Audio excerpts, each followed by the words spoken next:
Hello students, आप सबको happy new year. सबसे पहले नए साल की बहुत बहुत बधाई। आप लोग के लिए 2021 बहुत ही इम्पोर्टेंट है। आप लोग को आज मैं पढ़ाऊंगा कैश फ्लो के बारे में।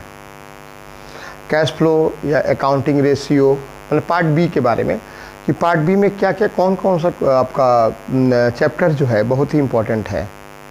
सो मेन चैप्टर जो इम्पोर्टेंट है वो है आपको अकाउंटिंग रेशियो। इससे क्वेश्चन आएंगे 4 नंबर के। उसके बाद कैश फ्लो, कैश फ्लो से आएगा 8 नंबर का। टोटल 12 नंबर का क्वेश्चन आपके आएंगे। अब कैश फ्लो और अकाउंटिंग रेशियो में आप कैसे इसको करेंगे, कैसे पढ़ोगे इसको। सबसे पहले अकाउंटिंग रेशियो का आप लोग फार्मूला याद कर लीजिए। फार्मूला अगर आप लोग याद कर लोगे तो उससे बेहतर होगा कि आप आराम से क्वेश्चन कर पाओगे। तरीका हम बता रहे हैं कैसे याद रखोगे। तो अकाउंटिंग रेशियो में कितने प्रकार के रेशियो को करना पड़ता है। तो मेनली 4 रेशियो होता है। पहला होता है आपको liquidity ratio. First accounting ratio में पहला होता है लिक्विडिटी रेशियो। दूसरा होता है आपको सॉल्वेंसी रेशियो। और तीसरा होता है टर्नओवर रेशियो। चौथा होता है प्रॉफिटेबिलिटी रेशियो। यही 4 रेशियो आपको पढ़ना है। आप लोग को मेन 4 रेशियो पढ़ना है। पहला लिक्विडिटी, सॉल्वेंसी, टर्नओवर, प्रॉफिटेबिलिटी। अगर किसी को इसमें भी दिक्कत हो रहा है, आप लोगों के टाइम बहुत भरपूर जगह, आपको इसमें भी दिक्कत हो रहा है कि कैसे पढ़े, how you prepare the chapter of accounting ratio, तो सबसे पहले हम कहेंगे कि मेन इसमें इंपॉर्टेंट है turnover ratio, profitability ratio. Turnover में inventory turnover ratio. Inventory turnover ratio का फॉर्मूला क्या होता है? तो इन्वेंट्री टर्नओवर का फॉर्मूला होता है cost of revenue from operation by average inventory. Cost of revenue from operation by average inventory, ये होता है आपको इन्वेंट्री टर्नओवर रेशियो का। इसमें और एक पूछा जाता है वर्किंग कैपिटल टर्नओवर रेशियो। तो वर्किंग कैपिटल टर्नओवर का फॉर्मूला होता है आपको revenue from operation by working capital, revenue from operation by working capital. Profitability ratio कैसे याद रखोगे? तो प्रॉफिटेबिलिटी रेशियो में आपको मेनली जो पूछा जाता है प्रॉफिटेबिलिटी, आप कितने प्रकार के प्रॉफिट निकालते हो बिजनेस में। बिजनेस में हम लोग निकालते हैं आपको 3 तरह का प्रॉफिट निकालते हैं। पहला क्या होता है? पहला होता है gross profit, operating profit and net profit. तो प्रॉफिटेबिलिटी रेशियो की याद करें, सबसे पहला तरीका याद रखिएगा कि किसी भी प्रॉफिट के बारे में पूछेगा तो नीचे उसको रख दीजिए रेवेन्यू फ्रॉम ऑपरेशन। कॉमन होता है, नीचे लिखते हैं रेवेन्यू फ्रॉम ऑपरेशन, ऊपर होता है जो भी रेशियो निकालना है। जैसे मान लीजिए ग्रॉस प्रॉफिट रेशियो निकालना है तो फॉर्मूला बेस करोगे gross profit by revenue from operation into 100। Gross profit by revenue from operation into 100। अगर मान लीजिए आपको ऑपरेटिंग प्रॉफिट रेशियो निकालना है तो operating profit by revenue from operation into 100। अगर नेट प्रॉफिट निकालना है तो net profit by revenue from operation into 100। Net profit by revenue from operation into 100। अब ऑपरेटिंग प्रॉफिट कैसे निकालते हैं?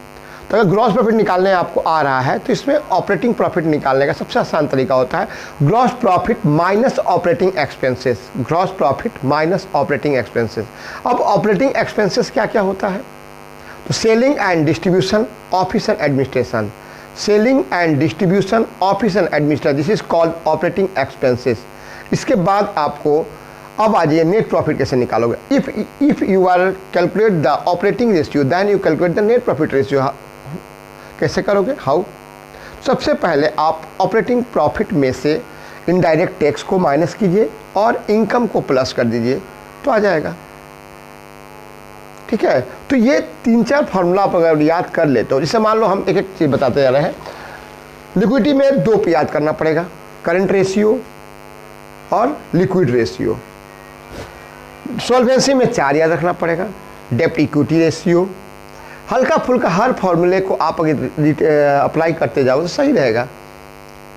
टर्नओवर में मेनली 2, मतलब अगर आपको दिक्कत हो रहा है सबसे पहले क्वेश्चन प्रैक्टिस कीजिए और बार बार क्वेश्चन में आप फॉर्मूले को लिख के करते रहिए। अब कैश फ्लो में क्या आता है? कैश फ्लो में सबसे पहले आपको पूछेगा कि कैश फ्लो में कितने मेथड होते हैं। कैश फ्लो में आपको मेनली 2 मेथड होते हैं, डायरेक्ट मेथड और इनडायरेक्ट मेथड। कैश फ्लो में कितने एक्टिविटी निकालते हैं? कैश फ्लो में हम लोग निकालते हैं 3 एक्टिविटी निकालते हैं। पहला निकालते हैं ऑपरेटिंग एक्टिविटी, उसके बाद इन्वेस्टिंग एक्टिविटी, उसके बाद निकालते हैं फाइनेंसिंग एक्टिविटी। 3 एक्टिविटी हम लोग निकालते हैं आपको इसमें क्या कहते हैं कैश फ्लो में। पहला होता है ऑपरेटिंग, इन्वेस्टिंग और financing. 3 activity will be calculate on the from the cash flow. Cash flow में अकाउंट कब बनाते हैं? बहुत पूछा जाता है कैश फ्लो में कब अकाउंट बनाते हैं? जब ओपनिंग और क्लोजिंग दोनों दिया रहता है। किसी भी मतलब अकाउंट बनता है फिक्स एसेट्स का, या आपको फिक्स एसेट का बनेगा, या उसका बन सकता है क्या कहते हैं इनकम टैक्स का बनता है। अगर आप अकाउंट बना रहे हो फिक्स एसेट्स का तो स्टार्ट करोगे टू बैलेंस BD। अगर आप अकाउंट बना रहे हो इनकम टैक्स का लायबिलिटी का तो स्टार्ट करोगे by balance CD। Income tax में क्या निकालना होता है? इनकम टैक्स में पेड और मेड दिया रहता है। जैसे मान ली सपोज दैट ये मेरा अकाउंट है इनकम टैक्स का, यहाँ पे इनकम टैक्स अकाउंट,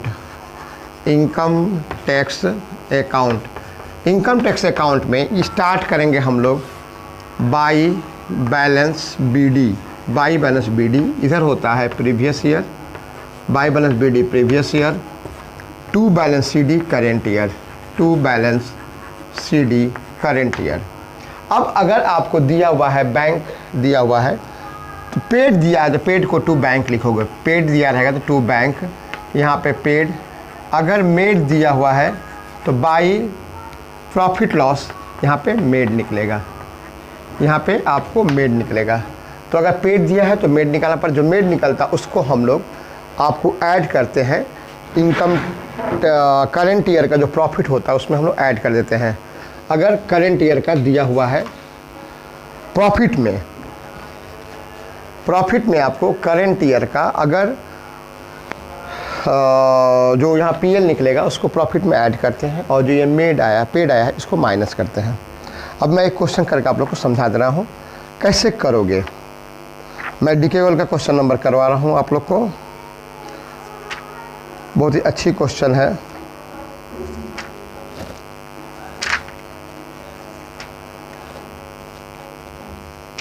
जो कि अधिकतर क्वेश्चन में पूछा भी गया है। ICSE बोर्ड के लिए भी इम्पोर्टेंट क्वेश्चन है, आप लोग के लिए भी इम्पोर्टेंट है। मैं क्वेश्चन नंबर करवा रहा हूँ 54 में आपको यहाँ पे बिल्डिंग अकाउंट बनाना है और टैक्स अकाउंट बनाना है। क्वेश्चन नंबर 54 DKL का मैं करवा रहा हूँ, जिसमें सब कुछ दिया हुआ इसे मैं करवा रहा हूँ। प्रोपोज डिविडेंड भी है, इनकम टैक्स भी है।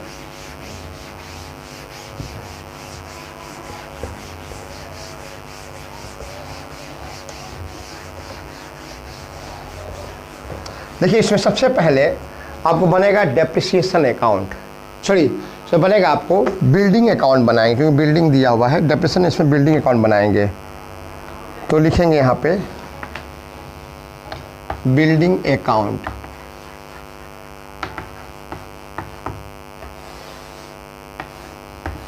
बिल्डिंग अकाउंट में यहाँ पे स्टार्ट करेंगे, लिखेंगे to balance BD previous year, to balance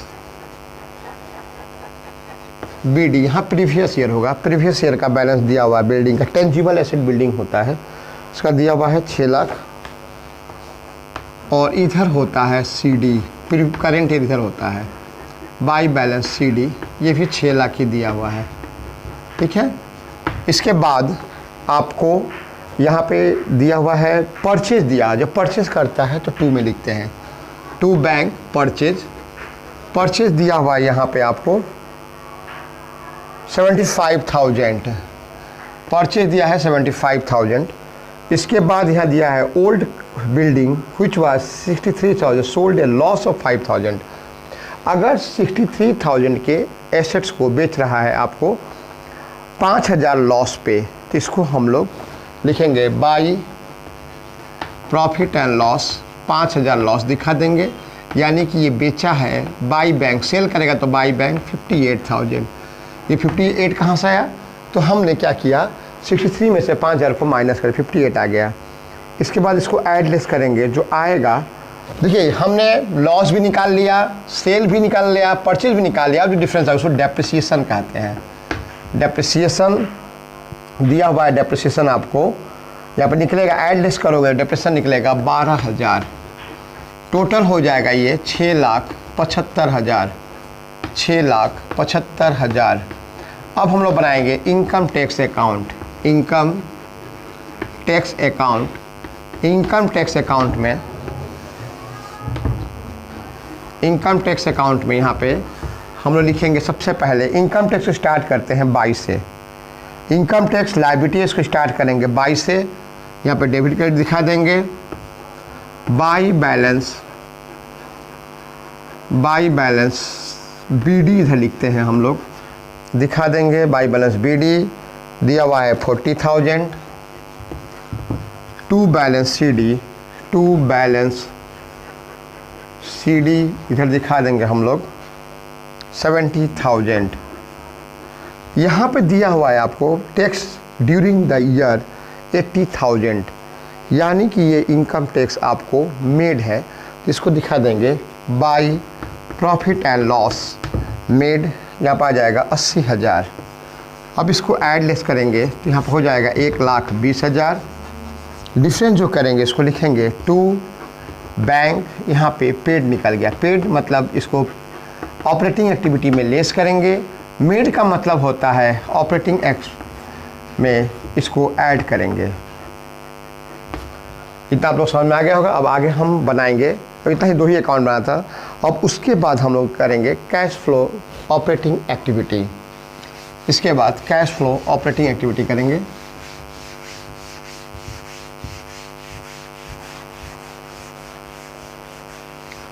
cash flow operating activity में कैसे क्या करना है, कैश फ्लो ऑपरेटिंग एक्टिविटी, ठीक है, आप हम शुरुआत कर रहे हैं कि दोनों एक ही में हो जाए आराम से।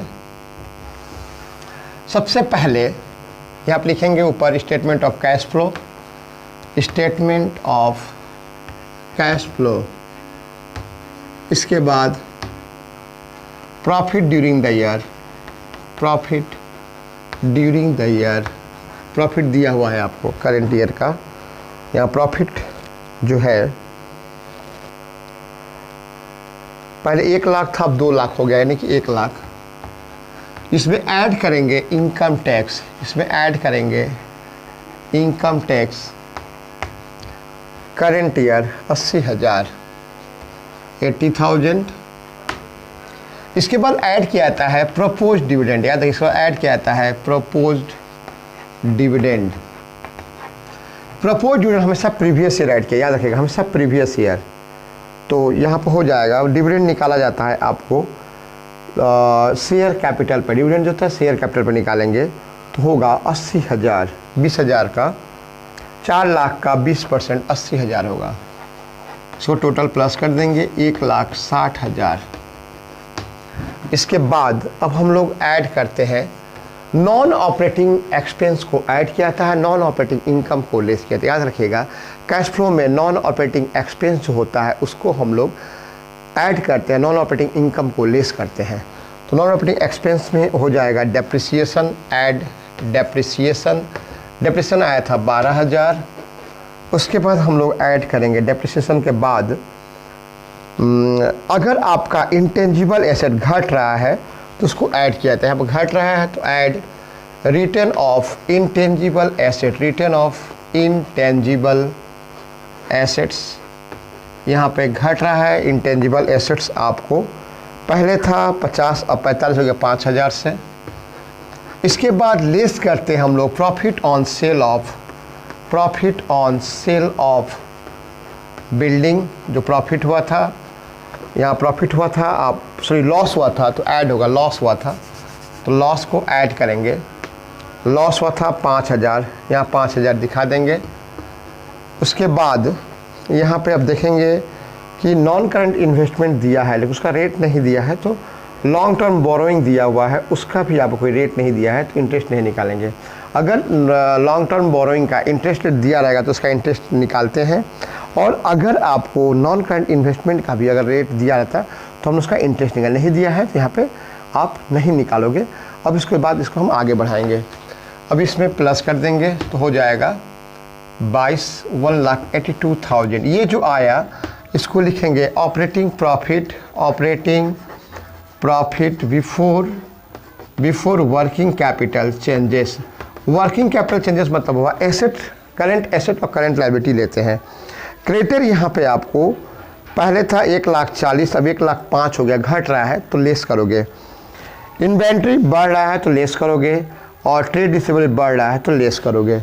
अब यहाँ पे लेस होगा, लेस ट्रेड पेबल आपको घट के हो गया है 35,000, 35,000। उसके बाद लेस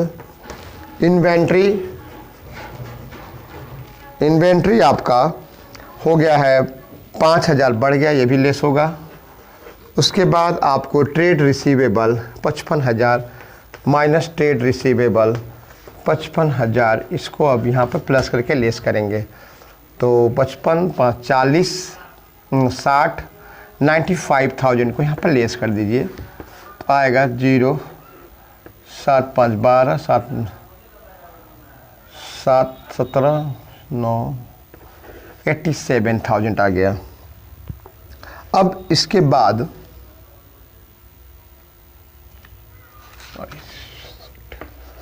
2,60,000, 2,82,000, 1,87,000 आया।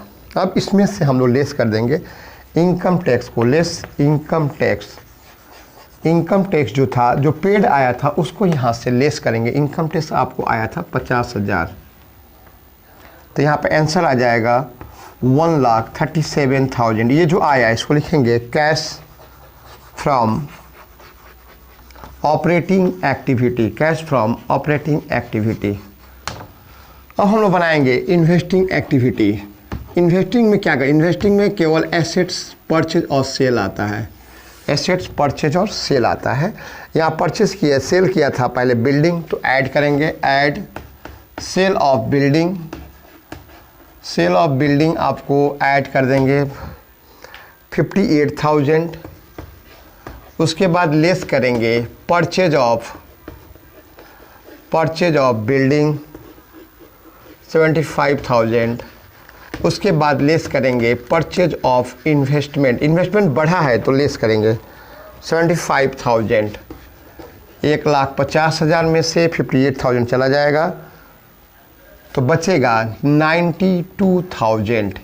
ये जो आया ये माइनस में आ रहा है तो इसको लिखेंगे हम लोग कैश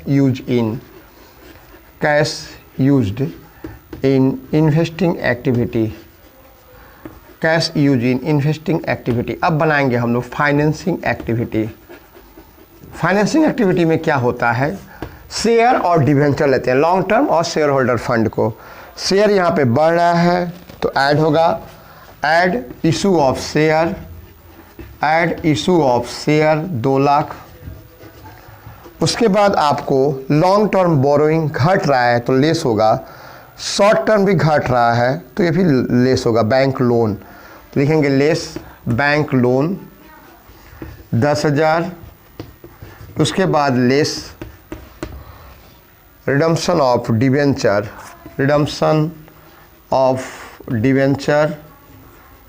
1 लाख, 1,10,000 2 लाख में से गया तो आएगा। एक और लेस करते हैं हम लोग प्रपोज डिविडेंड को। प्रपोज डिविडेंड जो होता है प्रीवियस ईयर, इसको भी लेस कर देंगे। प्रपोज डिविडेंड होगा 80,000 तो इसको हम लोग 1,90,000 2 लाख में से माइनस करेंगे तो आ जाएगा 10,000। ये जो आएगा इसको लिखेंगे कैश फ्रॉम फाइनेंसिंग एक्टिविटी। उसके बाद कैश एंड कैश इक्विवेलेंट करेंगे तो कैश एंड कैश इक्विवेलेंट में क्या करते हैं कि हम लोग ऑपरेटिंग 1,37,000 माइनस, क्योंकि माइनस में है, प्लस 10,000, 1,47,000 हुआ। इसके बाद हम लोग कैश एंड कैश इक्विवेलेंट करेंगे तो यहाँ पर आपको आ जाएगा 35,000 अब कैश है कैश चेक करने के लिए क्लोजिंग कैश में से माइनस करते हैं ओपनिंग कैश को। क्लोजिंग कैश आपका था 82,000 माइनस 30,000, ये भी 52,000 आएगा और यहाँ भी 52,000 आ जाएगा, यानी कि आंसर सही है। तो आपको कैश एंड कैश इक्विवेलेंट अगर निकालते हो तो आपको मालूम चल जाता है कि आपका आंसर सही है गलत है। सबसे पहला मेरा क्वेश्चन करने ये था कि आप लोग बढ़िया से समझ सकें। आप लोग को मैं और एक दो वीडियो और भी करूँगा, उसके बाद मैं फिर रिवीजन शुरू करूँगा, जिसमें मैं पहले पार्ट से जो इम्पोर्टेंट क्वेश्चन है एस.सी. शर्मा का DO में करवाऊँगा। Have a good day. आज के लिए इतना ही। Okay bye.